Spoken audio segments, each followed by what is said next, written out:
jagat astanira sang Dastarata ingkang kanan dening ingkang garwa nengkipun Dewi Gendari lumajar kapiyandhem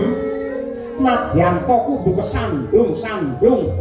supunira sang Dastarata parandene datang rinewes mlebu wonten ing alas gedhe awit kaya wegah ketemu kelawan menungsa saka gedhene ngenyong gendong rasa wirang. Dari kowe iki kebangetan kowe iki janjane bojo piye to Kendari ngerti yen Dastarata iki wuda aku grayang nggodha rujak polo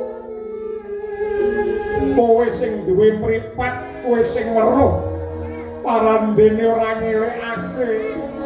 aku diundamana karo Werkudara ndak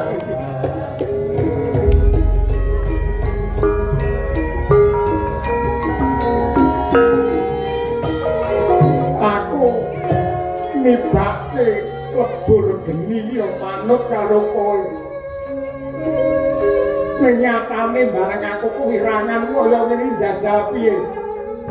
aku mbiyen ki jane wis megah aku wis moh yen mergo manut karo bojo entek-entekane kaya ngene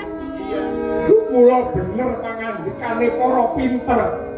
wong lanang yen milih bojo sing ayune lahir batin bakal nuntun ning kasuwargan nek yen bojo sing patrape kaya jaran ucul bakal nyemplung ning neraka jahanam kaya dapurmu kuwi.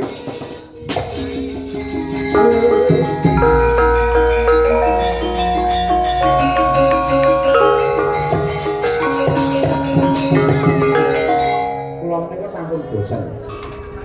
Bendina diseneni. Apa-apa didukani ngene salah ngono salah tewel mbun kula niki kirang menapa kali panjenengan kula mboten pun tau manut napa kula kedah crita lelampahan nalika semanten kula kaboyong dening Sinuwun Prabu Pandhawa